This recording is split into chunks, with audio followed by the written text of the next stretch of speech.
दोस्तों, आपने money heist में प्रोफेसर की प्लानिंग तो देखी ही होगी, लेकिन आज मैं जिस आदमी की कहानी बताने वाला हूँ उसकी प्लानिंग देखकर तुम प्रोफेसर को भी भूल जाओगे। ये कोई चोर या गैंगस्टर नहीं था, बल्कि एक आम टीचर जिसने अपनी बीवी को जेल से निकालने के लिए ऐसा मास्टर प्लान बनाया कि पुलिस, डॉक्टर और पूरा सिस्टम उसके इशारों पर नाचता रहा। उसने नकली रिपोर्ट्स बनाई, फोन लाइंस काटी, पुलिस को गुमराह किया और एक एक चाल ऐसे चली जैसे जिंदगी कोई शतरंज का खेल हो, क्योंकि उसके लिए ये चोरी नहीं थी, ये था प्यार की आखिरी बाजी।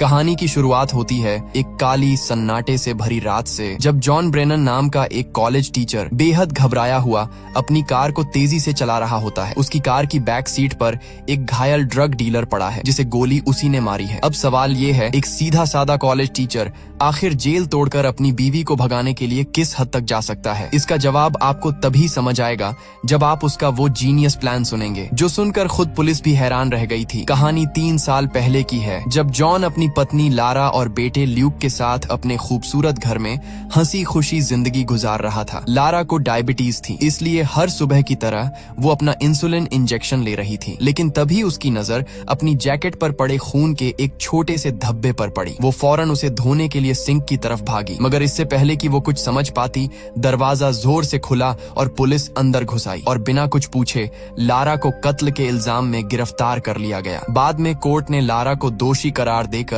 उम्र कैद की सजा सुना दी, लेकिन अब भी कोई ठोस सबूत नहीं था जो पुलिस को फिर से जांच करने पर मजबूर कर सके, बल्कि सारे मौजूदा सबूत तो लारा के ही खिलाफ थे। जैसे उसके ऑफिस की एक सहकर्मी ने उसे कत्ल की जगह से निकलते हुए देखा था, उसकी जैकेट पर खून के निशान मिले थे और जिस हथियार से कत्ल हुआ था उस पर उसकी उंगलियों के निशान थे। ये सब देखकर वकील ने जॉन से साफ कह दिया, जिसके बाद जॉन ने ठान लिया और सीधे कहा वो जेल से जरूर बाहर आएगी, चाहे कुछ भी हो जाए। इसके बाद वो लारा से मिलने पहुंचा और वकील की कही बातें उसे बताईं। जॉन की आंखों में आंसू थे और उन्हें देखकर लारा सब समझ गई। उसके चेहरे पर निराशा उतर आई, वो फूट फूट कर रोने लगी, जैसे अब उसके अंदर उम्मीद की आखिरी किरण भी बुझ गई हो। लेकिन किस्मत जैसे जॉन का इम्तिहान ले रही थी। उस रात उसे खबर मिली कि लारा को अचानक अस्पताल में भर्ती कराया गया है। वो बिना एक पल गंवाए वहाँ पहुंचा, मगर अस्पताल के स्टाफ ने उसे लारा से मिलने नहीं दिया। जॉन ने डॉक्टर और पुलिस से खूब बहस की, झगड़ा किया। आखिरकार उसे थोड़ी देर के लिए मिलने की इजाजत मिल ही गई। जब वो अंदर गया, उसने देखा कि लारा को हथकड़ी से बिस्तर पर बांधा गया है और उसकी कलाई पर पट्टी बंधी हुई है। बस एक नजर में ही जॉन सब समझ गया। लारा ने शायद जिंदगी से हार मान ली थी। उसी पल जॉन के भीतर कुछ टूट गया और उसने मन ही मन कसम खाई कि अब चाहे दुनिया उसके खिलाफ क्यों ना हो, वो लारा को जेल से बाहर निकाल कर ही रहेगा। अब जॉन ने अपने मिशन की तैयारी शुरू की। वो जेल से भागने पर लिखी हर किताब पढ़ने लगा, हर छोटी बड़ी जानकारी इकट्ठा करने लगा। फिर वो डेमन नाम के एक शख्स से मिलने गया, जो अब तक 7 बार जेल से भाग चुका था। डेमन ने उसे समझाया, अगर सच में भागना है तो दिमाग खुला रखना होगा। जेल की रोजमर्रा की जिंदगी में ऐसी बारीकियां ढूंढनी होंगी जिनसे सिस्टम में दरार डाली जा सके। और सबसे जरूरी, अपनी मंजिल पहले से तय कर लो। ऐसी जगह जहां कम लोग जाते हो, कोई टूरिस्ट ना हो और रास्ता बस, ट्रेन या एयरपोर्ट इन सब से दूर हो, क्योंकि जब सिस्टम गिरता है सबसे पहले वहीं से ढूंढना शुरू किया जाता है। इसके अलावा उसे ऐसे नकली कागजात बनवाने होंगे जिन्हें कोई आसानी से पहचान न पाए और किसी दूसरी स्टेट से भागना होगा। सबसे जरूरी बात, सारा पैसा नकद कैश रखना होगा ताकि ट्रांजैक्शन से उसकी लोकेशन ट्रेस न हो सके। इसका मतलब था कि उसे इतना कैश इकट्ठा करना होगा जो करीब 5 साल तक चले, क्योंकि तब तक केस थोड़ा ठंडा पड़ जाएगा। इस प्लान का सबसे मुश्किल हिस्सा था पिट्सबर्ग शहर के ब्रिज पार करना, क्योंकि 9/11 के बाद से वहाँ की पुलिस ने पूरा शहर सिर्फ 15 मिनट में सील कर देना सीख लिया था। इसके अलावा उसे अपने माँ बाप और दोस्तों से हमेशा के लिए दूरी बनाए रखनी होगी और अगर जरूरत पड़ी तो शायद उसे किसी की जान भी लेनी पड़े। ये सब सुनकर जॉन घर लौटा और फिर उसने एक दीवार पर नक्शे और तस्वीरों को चिपकाकर अपने प्लान का हिसाब लगाना शुरू कर दिया। जब भी वो जेल में लारा से मिलने जाता, वो वहाँ की छोटी छोटी बारीकियों को बड़े ध्यान से नोट करता। उसने देखा कि लिफ्ट में एक होल था और दूसरी तरफ कुछ कर्मचारी छत की लीकेज ठीक करने आए हुए थे। साथ ही उसने ये भी नोट किया कि कौन से ट्रक रोज वहाँ रुकते थे। अब जॉन इस प्लान में इतनी गहराई से उतर चुका था कि वह कॉलेज में पढ़ाते हुए भी अपने लैपटॉप पर इन बारीकियों की जांच करता रहता। अंत में उसने फैसला किया अपने घर को बेच देना चाहिए, क्योंकि इस प्लान के लिए उसे बहुत सारा पैसा चाहिए था। अब उसे नकली कागजात बनवाने थे, जिसके लिए वो शहर के एक खतरनाक मोहल्ले में जाने लगा। वहाँ उसने एक डीलर से ऑक्सीकॉन्टिन खरीदना शुरू किया और बातों बातों में उससे नकली पासपोर्ट बनाने वाले का पता पूछ लिया। कई कोशिशों के बाद उसे एक आदमी मिला जिसने कहा अगर सच में पासपोर्ट चाहिए तो बार में जाकर एक डीलर से मिलो। लेकिन यहाँ जॉन के साथ धोखा हो गया। जैसे ही वो वहाँ पहुँचा, कुछ गुंडों ने उस पर हमला किया और उसके सारे पैसे छीन लिए। उसी बार में बैठे माइक नाम के आदमी ने ये सब अपनी आंखों से देखा। कुछ दिन बाद जॉन फिर उसी मोहल्ले में लौटा, लेकिन इस बार 2 बाइक्स उसका पीछा कर रही थी। किसी तरह वो अपने घर पहुंचा ही था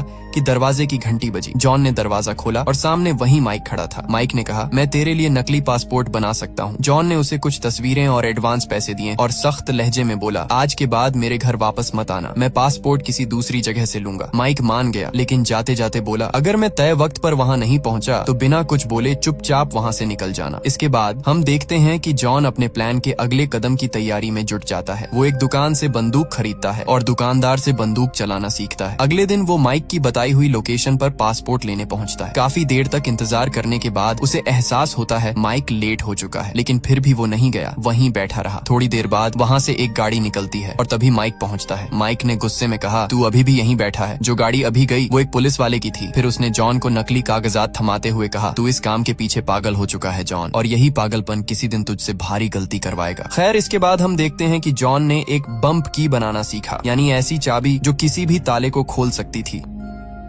उसने इंटरनेट से देखकर वो चाबी खुद बनाई और तय किया कि अगली बार जब वो जेल जाएगा तब इसका इस्तेमाल करेगा। जिस दिन वो जेल पहुंचा, उसने मेटल डिटेक्टर में अपनी बाकी चाबियों के साथ वो बम्प की भी डाल दी और जैसे ही वो डिटेक्टर से आगे बढ़ा, उसने पुलिस के देखने से पहले ही चुपके से चाबी उठा ली। बाकी लोगों के साथ चलते हुए जॉन जानबूझकर सबसे पीछे रहा। मौका मिलते ही उसने एलिवेटर में चाबी लगाने की कोशिश की, मगर बदकिस्मती से चाबी टूट गई और उसका आधा हिस्सा लॉक के अंदर ही फंस गया। जॉन ने उसी पल अपने हाथ में मौजूद दूसरा हिस्सा फेंक दिया और ऐसे खड़ा हो गया जैसे कुछ हुआ ही ना हो। कुछ ही पलों में एक पुलिस वाला वहां पहुंचा और टूटी हुई चाबी देख ली। तभी जेल के सभी विजिटर्स से पूछताछ शुरू हो गई। जब जॉन की बारी आई तो उसने सिक्योरिटी कैमरे की फुटेज देखकर चालाकी से कहा, मैं तो इसमें दिख ही नहीं रहा, ये लंबा आदमी है ना, इसके पीछे खड़ा था मैं। ये सुनकर ऑफिसर को उस पर थोड़ा शक तो हुआ, मगर सिर्फ शक के दम पर कोई कार्रवाई नहीं की जा सकती थी, इसलिए उन्होंने जॉन को जाने दिया। जैसे ही जॉन जेल के दरवाजे से बाहर निकला, घबराहट के मारे उसकी हालत बिगड़ गई। ये सब डिटेक्टिव क्विनन ने देख लिया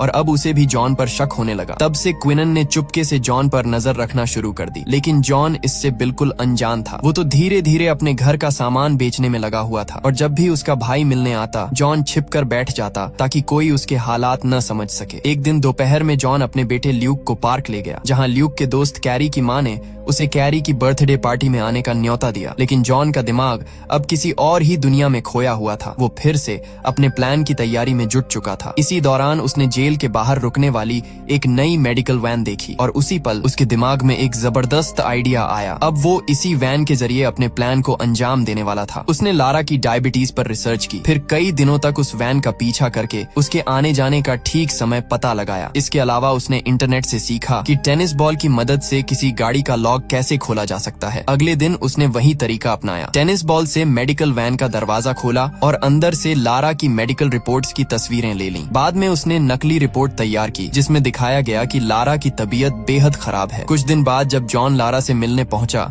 तो लारा ने उसे एक बुरी खबर दी। 3 दिन बाद उसे एक और भी सख्त जेल में ट्रांसफर किया जाने वाला था। ये सुनकर जॉन के पैरों तले जमीन खिसक गई। अब उसके पास सिर्फ 3 दिन थे अपने प्लान को पूरा करने के लिए। सबसे बड़ी परेशानी ये थी कि उसका घर अभी तक बिका नहीं था और उसके पास वो पैसे नहीं थे जिनसे भागने का इंतजाम किया जा सके। आखिरकार जॉन ने अपनी बंदूक उठाई और एक बैंक लूटने के इरादे से निकल पड़ा, लेकिन वहां पहुंचकर भी वो खुद को रोक न सका। उसके हाथ कांपने लगे और वो हिम्मत नहीं जुटा पाया। कुछ देर तक बैंक के बाहर खड़ा रहा, फिर चुपचाप लौट आया। बाद में वो फिर से लारा से मिलने जेल पहुंचा और कहा कि वो उसे दूसरी जेल में भेजे जाने के खिलाफ अपील करेगा। ये सुनकर लारा गुस्से से भर गई क्योंकि जॉन अब भी हकीकत को स्वीकार करने को तैयार नहीं था। लारा ने कहा, तुम किसी सपने में जी रहे हो जॉन, तुम्हें लगता है कि मैं यहाँ से छूट सकती हूँ, लेकिन हकीकत ये है कि ऐसा कभी नहीं होगा। आखिरकार जॉन को रोकने के लिए लारा ने आंसू भरी आंखों से कबूल कर लिया कि उसने ही कत्ल किया था। वो चाहती थी कि जॉन अपनी जिंदगी में आगे बढ़े, किसी और के साथ एक नई शुरुआत करे, लेकिन जॉन को अब भी उस पर यकीन नहीं हुआ। वो फिर से लारा से मिलने गया, इस बार और भी मजबूत इरादे के साथ। साथ। उसने लारा से कहा, तुम हिम्मत मत हारो, मैं तुम्हें यहाँ से जरूर निकालूंगा। अब जॉन को जैसे तैसे पैसों का इंतजाम करना था। रात होते ही वो उसी खतरनाक मोहल्ले में लौटा। वहाँ उसने एक डीलर का पीछा किया और उसके बॉस के घर तक पहुँच गया। मौका मिलते ही जॉन ने अचानक डीलर को पकड़ लिया और उसे धक्का देकर घर के अंदर घुस गया। इसी दौरान घर के कुत्ते ने उसकी टांग पर काट लिया, लेकिन जॉन ने बंदूक तान दी और उन्हें डराते हुए बोला, एलेक्स, कुत्ते को कमरे में बंद करो, अभी के अभी। अब जॉन ने उनसे पैसों की मांग की तो उन्होंने डर के मारे अपनी जेब में रखे सारे पैसे उसे दे दिए। एलेक्स ने ठंडी हंसी के साथ कहा, तेरे अंदर किसी को मारने की हिम्मत नहीं है, कुत्ते तक पर गोली चला नहीं पाया तू। लेकिन तभी जॉन ने विस्की की बोतल जमीन पर उड़ेल दी और एक चिंगारी से उसमें आग लगा दी। आग की लपटें देखते ही कमरे का माहौल डर और तनाव से भर गया। एलेक्स घबरा गया और बोला, घर में एक बच्चा है। वो बच्चे को बचाने के लिए ऊपर की तरफ भागा, लेकिन जॉन ने भी फौरन डीलर को अपनी ढाल बनाकर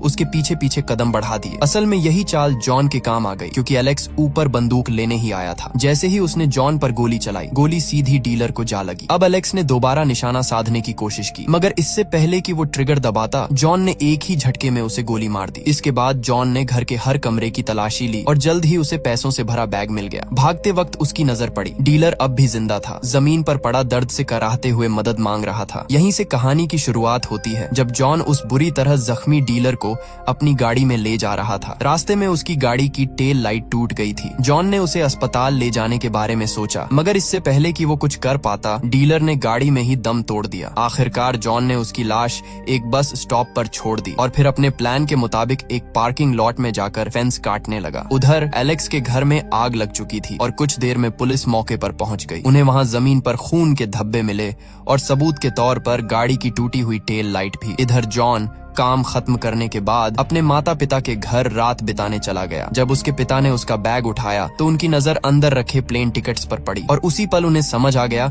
कि जॉन क्या करने जा रहा है। अगली सुबह जाने से पहले जॉन ने लूक से कहा कि वो अपने दादा दादी को गले लगाए, क्योंकि वो जानता था ये उनकी आखिरी मुलाकात होगी। अंत में जॉन के पिता ने भी उसे मजबूती से गले लगाया और भारी मन से अलविदा कहा। आखिरकार आज वो दिन आ चुका था। जॉन अपने प्लान को अंजाम देने वाला था। उसने सारा सामान बांधा और अपने सारे नक्शे और कागज फाड़कर 2 अलग अलग कूड़े के बैग्स में डाल दिए। इसके बाद जॉन मेडिसिन सेंटर पहुंचा और बिना वक्त गंवाए वहां की फोन लाइंस काट दी। फिर वो चुपचाप एक वैन में घुस गया और लारा के ब्लड सैंपल्स बदल दिए। अब असली रिपोर्ट की जगह रख दी गई थी उसकी बनाई हुई नकली रिपोर्ट। इसके बाद जॉन ने लूक को उसके दोस्त कैरी की बर्थडे पार्टी के लिए छोड़ा। जाते जाते उसने कैरी की माँ से कहा, अगर मुझे आने में थोड़ी देर हो जाए तो लूक की जेब में उसके दादा दादी का नंबर है। वहीं दूसरी तरफ हॉस्पिटल में डॉक्टरों ने जब ब्लड रिपोर्ट देखी तो उन्हें कुछ गड़बड़ लगी और उन्होंने लैब को कॉल करने की कोशिश की, मगर फोन लाइन बंद थी। अब इंतजार किए बिना उन्होंने इन्हीं रिपोर्ट्स के आधार पर लारा को हॉस्पिटल में भर्ती कर लिया। इधर पुलिस को टूटी हुई टेल लाइट से गाड़ी का मॉडल मिल गया। थोड़ी और जांच पड़ताल के बाद सारे सबूत जॉन की तरफ इशारा करने लगे। जैसे ही वो जॉन के घर पहुंचे, उन्हें वो दीवार मिली जिस पर जॉन ने अपनी पूरी प्लानिंग और नक्शे बनाए थे। इसी बीच डिटेक्टिव्स को खबर मिली कि लारा को हॉस्पिटल में भर्ती किया जा रहा है। अब उन्हें जॉन के इरादों पर पूरा शक हो गया और उन्होंने भी जल्द से जल्द हॉस्पिटल पहुंचने का फैसला किया। लेकिन जॉन उनसे पहले ही पहुंच चुका था। वो डॉक्टर का कोट पहनकर लारा के कमरे में घुस गया। फिर उसने पुलिस वालों को बंदूक से धमकाया और लारा की हथकड़ियां खुलवा दी। इसके बाद उन पुलिस वालों को कुर्सियों से बांध दिया, मगर तभी लारा ने जॉन के साथ भागने से इनकार कर दिया। इस बात पर जॉन बुरी तरह भड़क गया। उसने गुस्से में कहा, तो फिर अपने बेटे को फोन कर दे, बता दे कि आज उसके माँ बाप जिंदा वापस नहीं आएंगे। ये सुनकर लारा को समझ आया कि हालात कितने खतरनाक हो चुके हैं। उसे एहसास हुआ कि अगर वो अब नहीं भागी तो जॉन सच में किसी को भी मार सकता है। आखिरकार लारा ने जल्दी से जॉन के दिए कपड़े पहने, लेकिन तभी एक नर्स ने उन्हें देख लिया। दोनों तुरंत एलिवेटर में घुस गए। उधर नर्स ने जोर से चिल्लाकर सिक्योरिटी को बुला लिया था। वहीं जॉन और लारा ने जल्दी से अपने सफेद कोट उतारे और सीधा लॉबी की तरफ बढ़े, लेकिन वहां तो डिटेक्टिव्स पहले से ही घात लगाकर खड़े थे। उन्हें देखते ही जॉन ने झट से किसी और मंजिल का बटन दबा दिया और डिटेक्टिव सीढ़ियों से नीचे उतरकर उनका पीछा करने लगे। जैसे ही एलिवेटर का दरवाजा खुला, जॉन ने चालाकी से दोनों के कोट सीढ़ियों के पास फेंक दिए और खुद दोबारा एलिवेटर में घुस गया। कोट देखकर डिटेक्टिव्स को लगा कि जॉन और लारा सीढ़ियों से भागकर पार्किंग लॉट की तरफ गए हैं, इसलिए वो भी तुरंत वहीं दौड़ पड़े। मगर असलियत ये थी कि जॉन और लारा वापस लॉबी में उतर चुके थे और कुछ ही पलों में मुख्य दरवाजे से बाहर निकल गए। सड़क पार करते ही जॉन ने अपनी जैकेट बदल ली और एक बेसबॉल टीम के फैंस की भीड़ में खो गया। वो भीड़ स्टेशन की तरफ जा रही थी और इसी भीड़ के बीच जॉन और लारा चुपचाप ट्रेन में चढ़ गए। लेकिन मुसीबत अब भी खत्म नहीं हुई थी। जॉन जानता था कि अगले स्टेशन पर पुलिस उनका इंतजार कर रही होगी, इसलिए अचानक उसने ट्रेन की इमरजेंसी ब्रेक खींच दी। ट्रेन रुकते ही दोनों नीचे कूद पड़े और देखा कि वो ठीक उसी पार्किंग लॉट के सामने है जहां जॉन कुछ दिन पहले आया था। वहीं वो फेंस का छेद अब उनके काम आया। दोनों उसी रास्ते से होकर अंदर पहुंचे जहां जॉन की गाड़ी पहले से तैयार खड़ी थी। अब जॉन ने बिना वक्त गंवाए गाड़ी फुल स्पीड में दौड़ा दी। वो समय रहते पहला ब्रिज पार करने में कामयाब हो गए। अब अगला कदम था लूक को उठाना, मगर यहीं जॉन से एक छोटी सी गलती हो गई। जब वो कैरी के घर पहुंचा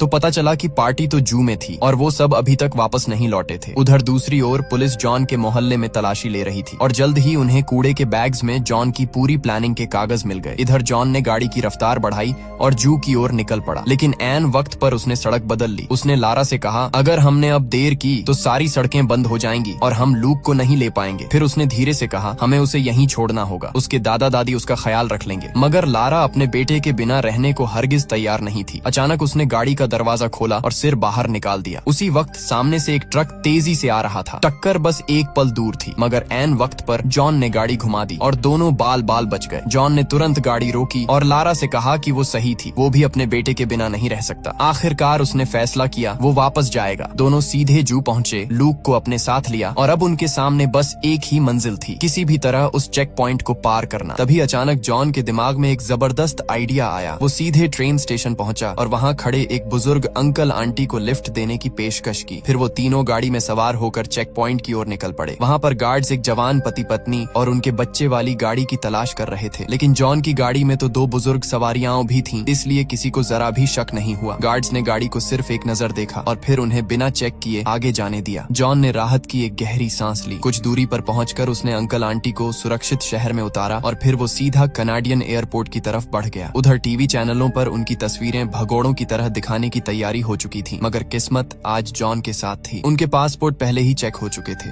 और ठीक उसी वक्त सिक्योरिटी गार्ड की ड्यूटी बदल गई। नया गार्ड ये जानता ही नहीं था कि जॉन और लारा तो पहले ही अंदर जा चुके हैं। उधर जॉन के घर पर जब पुलिस ने कूड़े में फेंके गए कागजों को जोड़ना शुरू किया तो उनमें से हाइती देश की एक तस्वीर मिली। बस फिर क्या था, उन्होंने फौरन हाइती जाने वाली सभी फ्लाइट्स को रोकने का आदेश दे दिया। लेकिन ये जॉन का असली खेल था, क्योंकि थोड़ी देर बाद क्विनन को समझ आया कि उन्हें तो प्लान के सिर्फ आधे कागज ही मिले थे। बाकी आधा हिस्सा जॉन ने जानबूझकर गायब रखा था ताकि पुलिस गलत दिशा में भटक जाए। असल में हाइती का सुराग सिर्फ एक चाल थी, ताकि जब तक पुलिस वहां फंसी रहे जॉन, लारा और उनका बेटा लूक सुरक्षित जगह पहुंच जाए। और हुआ भी वैसा ही। उधर पुलिस हाइती में तलाश करती रह गई, जबकि इधर जॉन, लारा और लूक वेनेजुएला की फ्लाइट में बैठ चुके थे। कुछ दिन बाद हम देखते हैं कि तीनों क्रास्क शहर में एक नई जिंदगी शुरू कर चुके हैं, जहां अब न पुलिस थी न खतरा, सिर्फ प्यार और सुकून। तो क्या आप भी किसी से उतना ही प्यार कर सकते हैं जितना जॉन ने लारा से किया? कमेंट्स में जरूर बताना। मिलते हैं अगली वीडियो में।